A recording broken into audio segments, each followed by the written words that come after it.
Votre invité ce matin, Sonia Mabrouk, est le candidat du parti résistant à l'élection présidentielle. Bienvenue sur Europe 1 et bonjour Jean Lassalle. Bonjour, chère Sonia Mabrouk. Il est difficile de trouver de l'espoir en ce moment. On vient d'entendre notre journal avec la guerre en Ukraine. Nous allons en parler avec ces images terribles, les difficultés des agriculteurs et des Français plus largement. Mais en lisant votre livre, Jean Lassalle, j'en ai trouvé de l'espoir. Votre livre intitulé La France authentique, vous dites « Je veux vous laisser vivre, créer, penser, oser. Je veux ouvrir portes et fenêtres pour que le grand air remplisse vos poumons, que vos cœurs battent la chamade et que l'esprit français revive. » Ce sont vos mots plus qu'un empilement de mesures. Vous nous proposez de renouer avec l'esprit français. Comment vous le définissez, cet esprit-là, Jean Lassalle? C'est l'authenticité. C'est une capacité à se relever quand on a été au fond. Souvent emporté par une grande période de lâcheté ambiante, par une catastrophe naturelle, par des pandémies très graves dans l'histoire, par une guerre perdue. Et puis, tout d'un coup, lorsqu'elle se rassemble, la France est certainement un des seuls pays capable de se relever en 10 ou 15 ans. C'est le mot que l'on retrouve le plus souvent dans votre livre, Jean Lassalle, rassemblement. Et justement, pour retrouver cet esprit français, vous écrivez, je vous cite de nouveau, « Pour se réunir et se réenchanter, pour tutoyer à nouveau le sublime, la France a besoin d'un homme de parole, un homme fidèle et bienveillant, large d'épaules et de cœur. » Je ne vais pas vous demander si vous avez le monopole du cœur, mais pourquoi est-ce que vous vous attribuez le monopole de l'authenticité? Est-ce à dire, Jean Lassalle, que les autres responsables politiques que nous recevons ici sont insincères à vos yeux? Ah non, pas du tout, non. Non, quand j'ai écrit ça, j'ai voulu faire profil type. D'ailleurs, après, j'ai failli, à vrai dire, l'enlever en disant, bon, ils vont dire que t'as pas mal aux chevilles, mais en même temps, je voyais moi-même ce qu'il fallait, sans que ce soit forcément moi. Mais je sentais qu'en ce moment de l'histoire, et compte tenu de ce que vous venez de dire, Sonia, c'est-à-dire du malheur partout, à tous les étages, partout, c'est ça qu'il fallait, c'est rassurer. Pour rassurer, il faut, voilà, la capacité à rassurer. Il y a des êtres qui vous rassurent par leur seule présence. Et c'est de là que vient le sentiment l'envie de se rassembler, de faire. Ça ne dure pas dans l'histoire, parce que l'humanité est tragique, et elle ne fut que ça. Mais ça permet à la civilisation de reprendre le dessus. La civilisation, c'est quitter le monde de l'animalité, du je te mange parce que je suis plus fort que toi, pour celui du raisonnement qui permet le vivre ensemble. Civilisation, voilà un autre mot que vous citez beaucoup dans vos ouvrages. Jean Lassalle, vous entendez tous ces candidats. Certains disent, moi, je suis le vote utile. D'autres, non, c'est moi, le vote efficace. Un autre encore, moi, c'est le vote vital. Et Jean Lassalle, c'est quel vote? Moi, je dirais c'est le vote tout simplement de la France. Une France qui ne supporte plus de se sentir inutile, déclassée et même chez les plus modestes, sortie de l'histoire. Elle ne supporte pas. Et c'est assez curieux. Et vous savez, avec l'expérience que nous avons faite avec le bus, moi je le savais déjà lorsque j'avais fait le Tour de France, j'avais été très étonné de voir l'idée que se faisaient les Français eux-mêmes, et souvent les plus modestes des plus modestes, ceux qui n'ont rien, et parfois même ceux qui dorment dans la rue, de l'idée de la France. C'est-à-dire que ce pays ne peut pas être dégradé, déclassé du monde, de l'histoire, des grands pays comme d'autres le furent. Est-ce que je me trompe? Est-ce que je vous trouve plus serein ce matin, Jean Lassalle? Depuis quelques semaines, quelques jours, vous avez dénoncé une campagne pourrie, avez-vous dit, dénonçant pêle-mêle aussi les journalistes, les grands patrons, les médias, tout ce système médiatico-politique. Est-ce que vous en êtes revenu? Parce que je vous sens plus serein ce matin. Chère Sonia Mabrouk, ce n'était pas pêle-mêle. Et c'était très classé dans ma tête. Je me disais qu'il fallait que l'un d'entre nous se sacrifie, qu'il fût politicien ou journaliste, pour dire stop à ce système.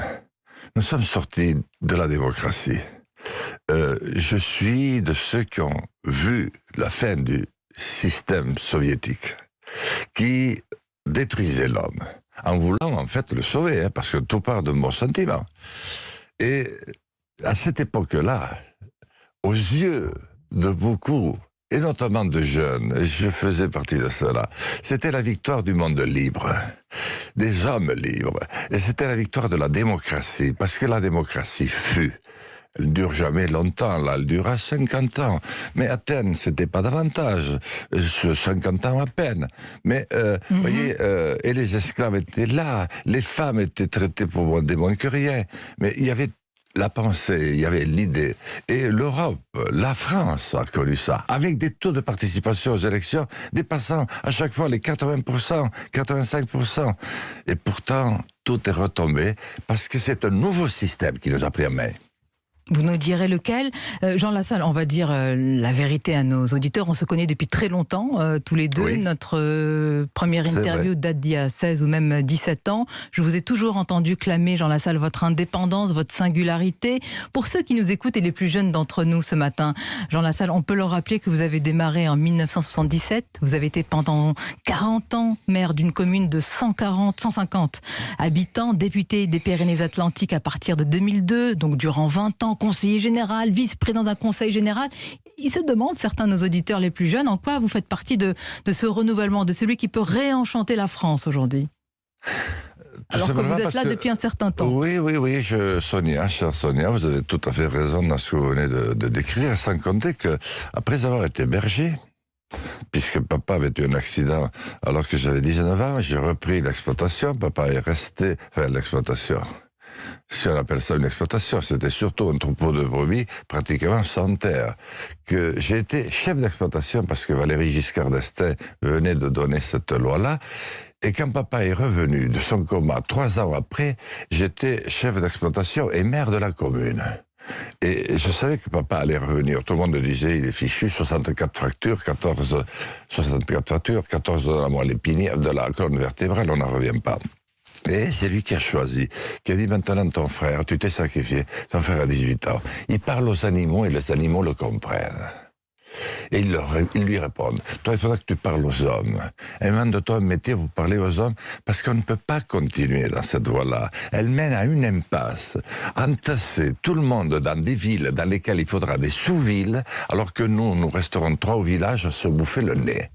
Donc c'est pour ça qu'après j'ai créé ma propre entreprise d'ingénieurs conseil d'ailleurs, sur laquelle j'ai eu la chance de recruter une dizaine d'ingénieurs et de travailler sur la France et même à l'étranger. Donc, il n'y a pas que cet aspect purement politique. Alors, pourquoi ferais-je partie des jeunes? D'abord parce que dans ma tête, j'ai l'impression que c'était hier. Et d'ailleurs, nous vivons avec mon frère, justement, depuis cette période, depuis quelque temps, une période dans laquelle nous nous trouvons exactement dans les mêmes dispositions. Il est de nouveau tout seul. Il a 400 brebis. Pourquoi est-il seul? Parce que sa fille avait repris la suite. Puis, elle a eu un moment de doute en se disant c'est trop difficile, c'est important. Si je n'y arrivais pas. Jean Lassalle, ce que vous dites, parce que beaucoup de ceux qui nous écoutent, agriculteurs, on partage les mêmes doutes, les mêmes craintes, les mêmes angoisses pour l'avenir. Alors pourquoi la fille de votre frère a-t-elle repris? Elle a continué ensuite ou elle a arrêté? Alors, elle a repris il y a 2 ans, chef d'exploitation, installé, tout programmé pour adapter cette propriété de montagne à notre temps, avec le matériel adéquat. Mon frère s'était contenté de ce qu'il pouvait. Et puis, alors que tout avait redémarré, le doute. Et si ça ne marchait pas? Et puis, vous savez, il faut trouver le compagnon ou la compagne de vie qui accepte. Avant, tout le monde vivait un peu à la même enseigne, mais aujourd'hui, les connaissances, les relations sont plus larges. Ma nièce, comme ma fille, comme mes autres nièces, ont fait le tour du monde. elles ont voyagé, elles ont d'autres visions, de perception de notre temps. Donc tout ça est difficile et elle a eu un moment de doute. Et mon frère, au fond, s'est retrouvé tout seul parce qu'en même temps, sa femme est tombée gravement malade. Donc, maman, nous ayant quittés il y a 1 an, il est plus seul qu'il n'a jamais été seul, et pourtant, il est en première ligne pour conduire ma campagne électorale. Mes 2 sœurs sont à la même enseigne. Voilà. Alors pourquoi serais-je le plus jeune? Parce qu'au fond, je n'ai pas changé. Et je vois ce qui n'allait pas aujourd'hui, ce qui a été bien aussi. Parce que tout n'a pas été bien. On s'est porté des coups très durs. Et je vois aujourd'hui qu'il est minuit moins 10. Et je le sens très fort. Et je sens que cette expérience me rend utile.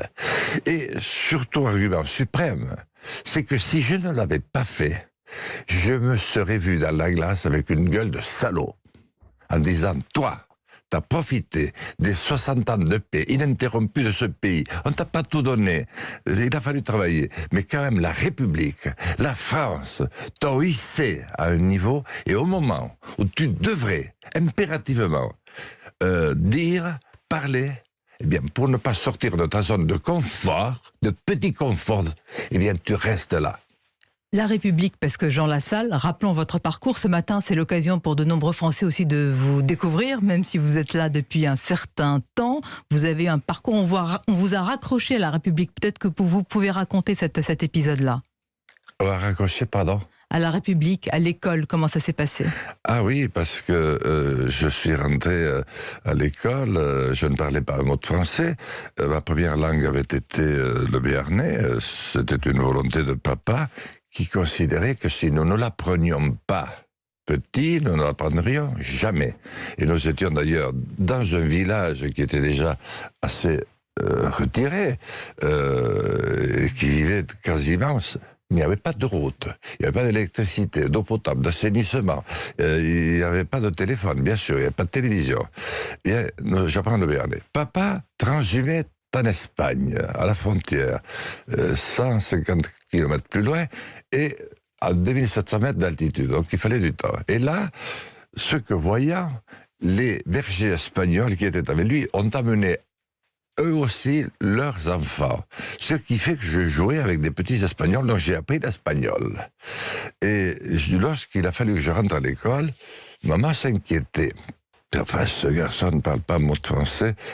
Et papa lui dit, mais ne t'en fais pas, il y a des spécialistes. La langue est bien trop complexe pour qu'on s'y attaque nous-mêmes. Laissons les spécialistes. Ce qui fait que pendant 1 an, l'institutrice, Madame Chaban, de Milos, qui a encore dit des choses extraordinaires qui m'ont beaucoup touché, il y a quelques jours, dit c'est l'élève le plus singulier que j'ai connu, parce qu'il ne comprenait pas un mot de français, qu'il fallait que j'aille chercher la voisine. Elle l'a vu juste, hein. Élève singulier, elle l'a vu juste.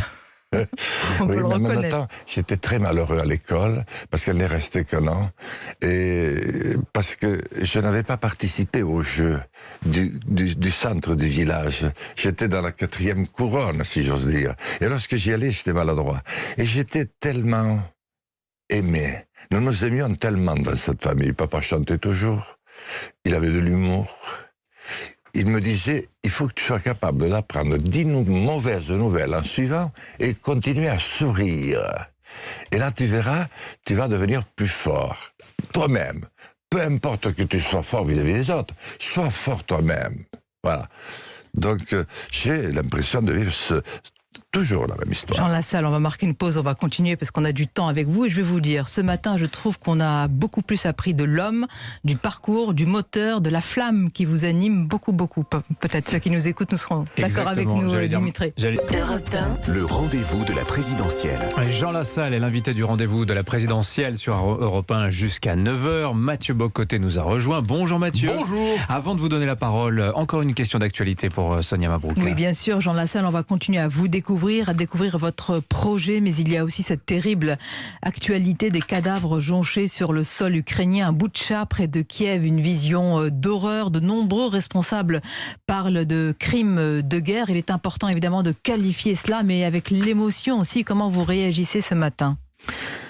C'est la guerre. C'est impitoyable, la guerre. Et ça ressemble presque un peu à une guerre civile. Papa avait été touché à vie par la guerre civile espagnole, parce qu'il vivait avec eux. Il m'avait dit, tu ne peux pas savoir à quel point l'homme peut changer. En quelques jours, il avait vu en effet 2 frères s'entretuer le jour de la fête de Dieu, et en Espagne comme en France à l'époque c'était important. L'un était parti en 1936 et s'était trouvé dans une unité républicaine. L'autre en 1937 se retrouve dans une unité franquiste. Et le jour de la fête de Dieu, ils se rencontrent et ils se tuent juste au moment de l'apéro pour un sable différent. L'un avec son pistolet, l'autre avec le fusil de chasse. Moi, j'ai été happé, mais fracassé par la Yougoslavie. J'y avais tant d'amis. J'y ai passé tant de jours heureux parce que j'avais entrepris d'aller visiter en autostop les pays de l'Est dès que j'ai commencé à devenir un peu autonome à 23 ou 24 ans et que j'avais un petit peu de temps à autre. Parce que c'était déjà le même problème. C'était l'URSS, l'Union soviétique et les Américains. Et nous, on était au beau milieu. Et moi, je le voyais bien qu'on était au beau milieu. Donc, je voulais voir. Mais la Yougoslavie, le jour où Vladimir m'a montré chez lui, je lui ai dit, dis donc, mais t'as des nouvelles, là, de ton copain, vous étiez toujours ensemble, etc. Ah, il m'a dit, je vais t'en donner tout de suite. Et il va vers l'armoire, il sort un bocal super parfait. Ça, c'est de création française, le grand bocal, un liquide noirâtre. Il m'a dit, tiens, prends-le. C'était assez lourd. Il m'a dit, c'est son cœur. Je lui ai arraché de mes doigts. Je lui ai dit, mais c'était ton frère. Non, mais c'était une saloperie, surtout. Tu peux pas savoir. Donc, la guerre, malheureusement, emporte l'homme dans ce qu'il a de plus terrifiant. C'est pour ça, aussi, que je me bats de toutes mes forces, parce que je la sens. Elle est pas loin. Et pourtant, elle est encore tellement évitable. Alors, vous évoquez le rôle des Américains, vous avez évoqué l'histoire de l'Union soviétique, de la Yougoslavie, et vous avez, il y a quelques instants, parlé de la France avec une grande tendresse, en disant que même le plus désœuvré des Français se fait une haute idée de la France. Je vous poserai la question très simplement, vu de l'extérieur, que croyez-vous que le monde attend de la France, à la fois dans les circonstances actuelles, et plus largement, quel est le rôle de la France dans le monde qui est le nôtre aujourd'hui? D'abord qu'elle existe, qu'elle parle de nouveau, qu'elle apparaisse inspirée avec sa langue et un peu souveraine. Pas souveraine dans un sens idiot de souveraineté, mais dans un sens de clairvoyance et de capacité à s'assumer.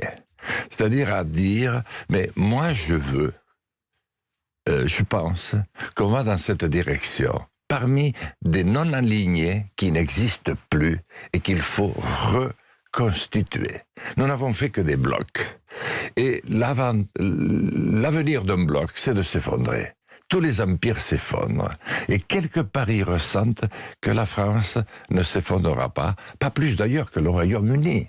Nous avons écrit une grande part du 2e millénaire avec eux, rarement d'accord, pratiquement toujours en conflit.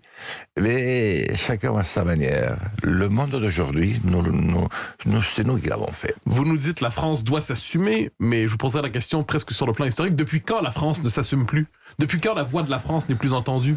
Depuis une trentaine d'années. Oui, parce que vous avez dit tout à l'heure, un autre système a pris le pouvoir, hein, je vous cite au début de cet entretien avec Sonia Mabrouk, et c'est quoi ce système qui a pris le pouvoir et qui serait le point de départ finalement du début du déclin tel que vous l'avez formulé tout à l'heure? Ce système que nous n'avons pas vu venir parce que nous étions très occupés par la construction européenne, par le fait aussi que nous n'avons pas joué franc jeu les politiciens. Et au lendemain de ces véritables bains de sang, de ces rivières de sang, quand on portait tant de jeunes qui n'y étaient pour rien, on voulait à tout prix la paix. Et il y avait 2 possibilités de construire l'Europe. Il y avait l'Europe des nations, et il y avait une autre Europe dont on disait qu'elle était a créée entièrement. Et c'est celle-là que nous avons imposée sans la moindre possibilité de discuter. Et à ce moment-là, eh bien, nous avons suivi, ou plus exactement, adopté totalement le système américain qui a été construit par nous, c'est-à-dire des Anglais, des Écossais, quelques Français, les Espagnols et les Portugais s'occupant largement de l'Europe de l'Ouest, sur le plus grand génocide de tous les temps, qui n'a pas été élucidé. Et ils ont appris des mœurs différentes, et notamment celles où tout s'achète, même la santé de l'homme. Et comment on fait, tout a un prix. Jean Lassalle, comment on fait justement pour ne pas laisser ce système totalement nous accaparer, tout cannibaliser? Vous avez marché près de 5000 km à travers le pays, il faut le rappeler, il y a quelques années. Vous avez fait aussi une grève de la faim, on s'en souvient, pour protester contre la délocalisation d'une entreprise. Vous avez perdu jusqu'à 30-35 kilos. Est-ce qu'une forme de radicalité aujourd'hui est nécessaire pour se faire entendre, pour retrouver cette France? Est-ce que vous l'assumez? Est-ce qu'il faut en passer par là? Écoutez, chère Sonia Mabrouk, chère Sonia, j'ai essayé, comme tout le monde. J'ai aussi essayé de réfléchir aux lectures que j'avais pu avoir, aux hommes que j'admirais, Nelson Mandela, Gandhi. Mais c'est toujours pareil.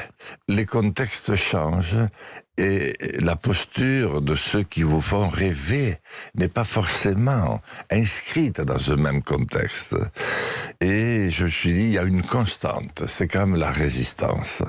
Et la résistance vous montre ensuite la voie à suivre, celle qui est adaptée précisément au contexte dans lequel nous nous trouvons, qui est nouveau.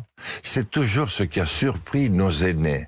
C'est que les changements de monde n'étaient pas...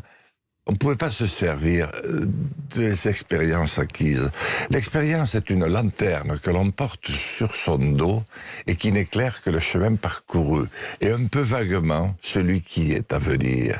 Donc il faut une espèce de lucidité, de vision, de clairvoyance, et surtout, beaucoup d'humilité.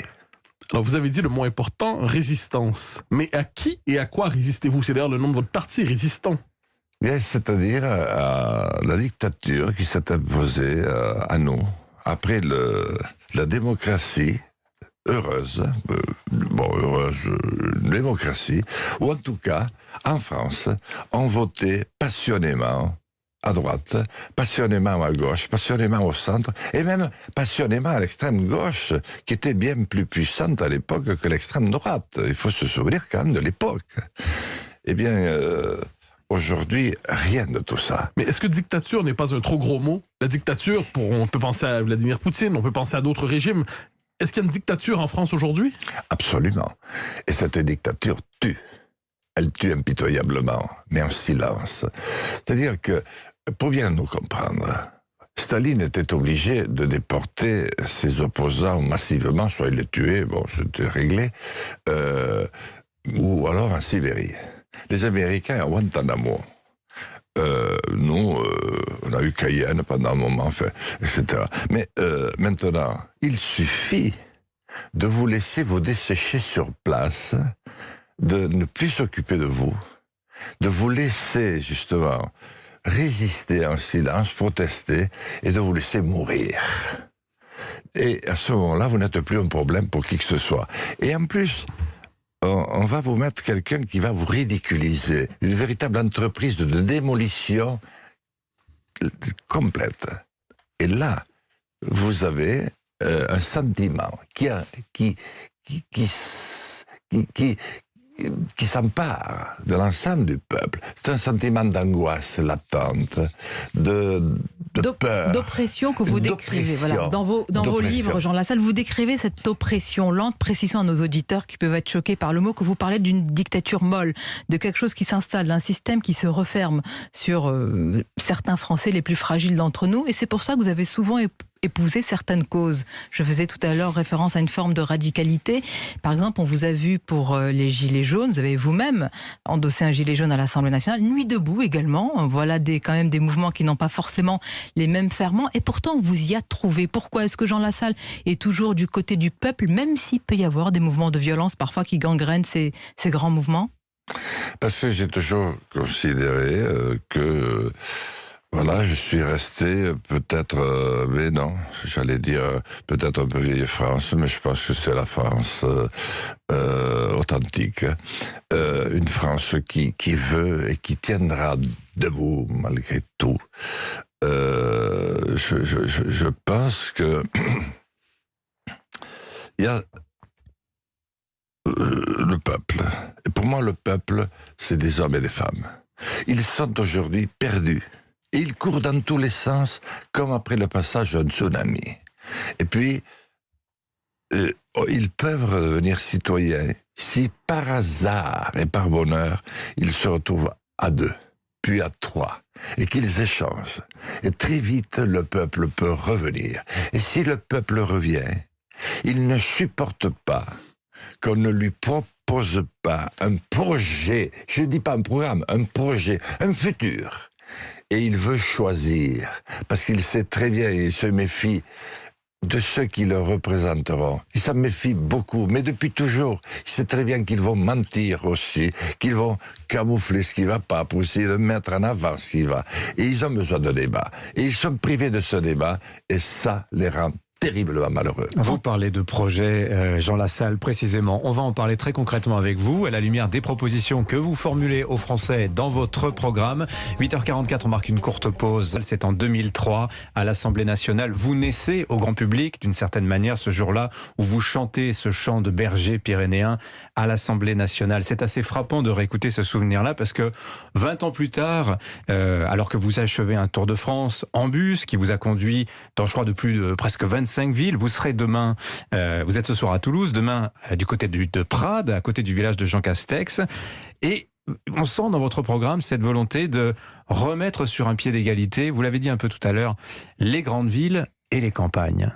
Est-ce qu'on peut réconcilier les grandes villes et les campagnes aujourd'hui, Jean Lassalle? Mais bien sûr, elle ne demande que ça. Et d'ailleurs,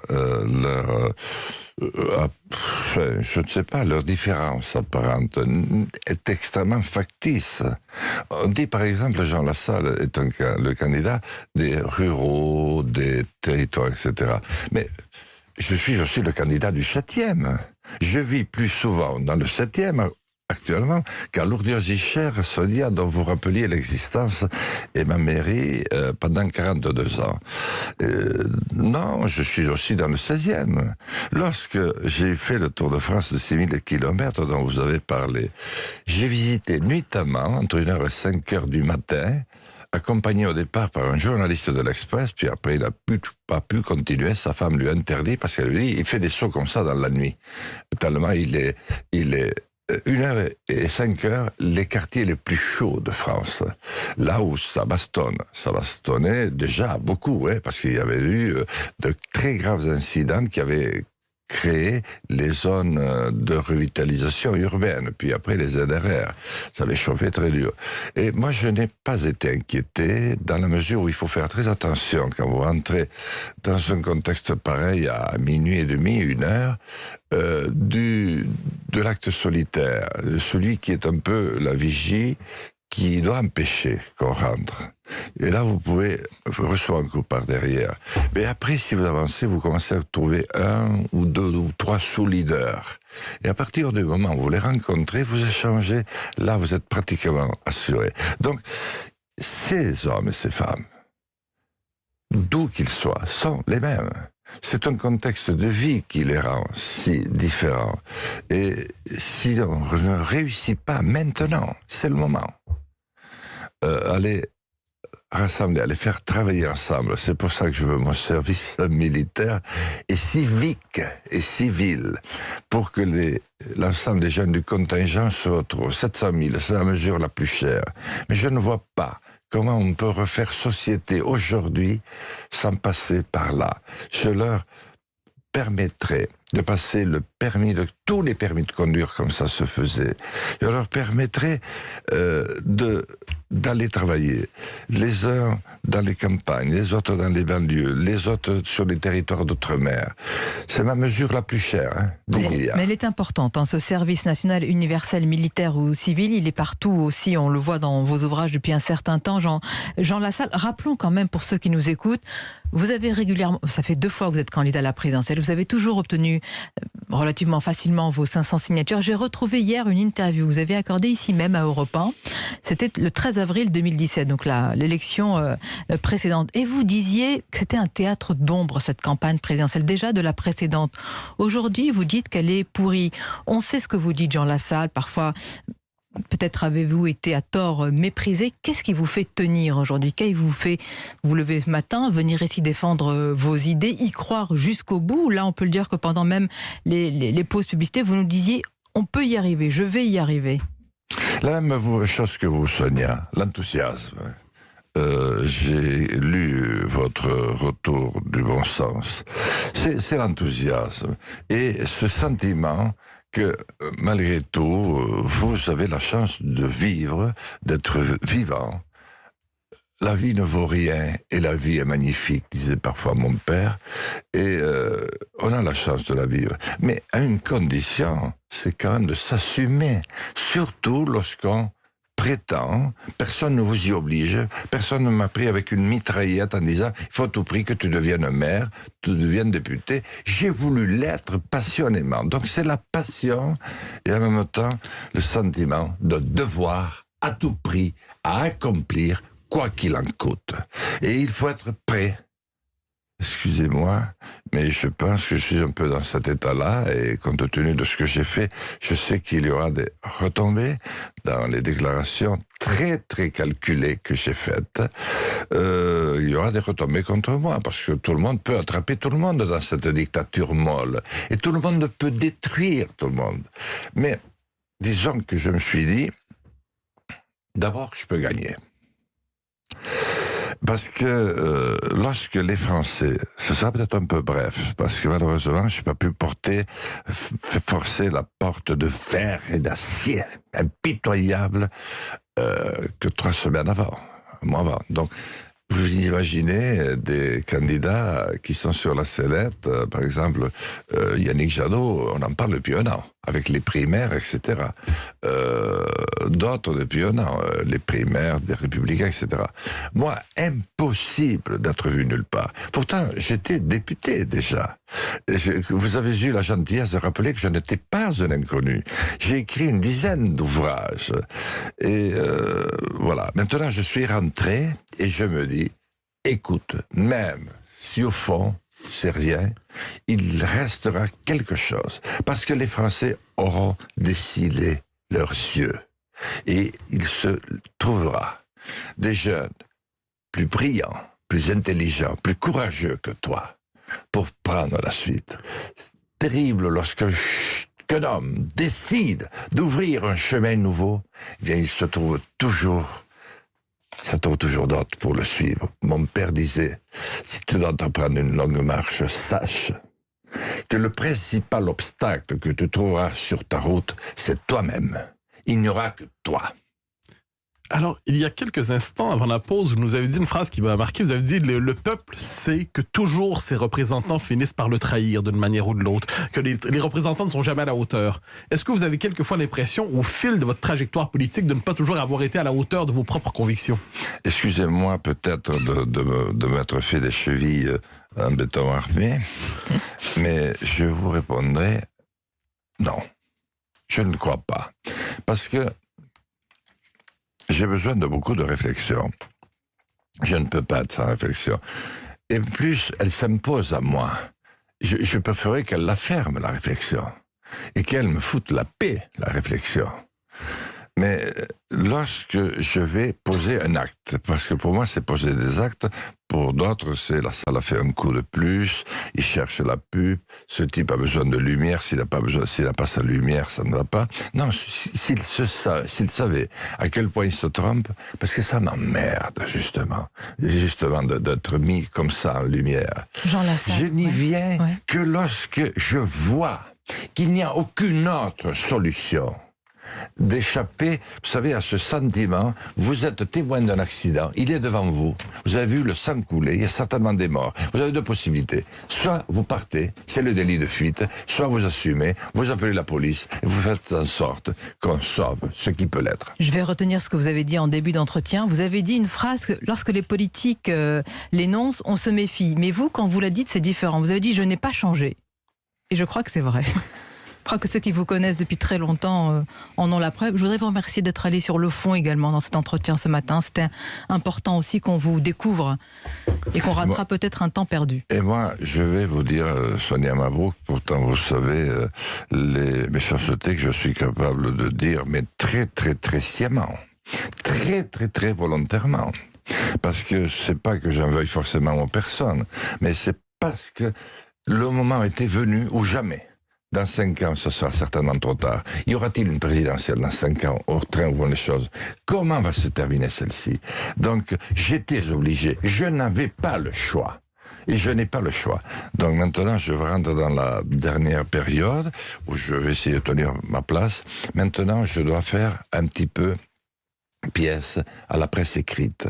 Parce que la presse écrite n'est pas du tout dans l'égalité des chances comme l'est la presse parlée ou la presse télévisuelle. La presse écrite, aujourd'hui, est capable d'être pour moi une vipère impitoyable.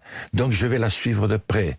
C'est pas qu'ils sont méchants, mais c'est qu'ils croient jouer leur vie ou leur survie. C'est en cela que nous sommes dans une dictature molle. Elle dit pas son nom, mais elle vous détruit, et si vous ne suivez pas, eh bien, vous sauterez. En tous les cas, vous avez pu tout dire ce matin sur Europe 1 et on vous remercie. Je vous en remercie. Et c'est moi. Il fallait certainement que ce soit vous, chère Sonia.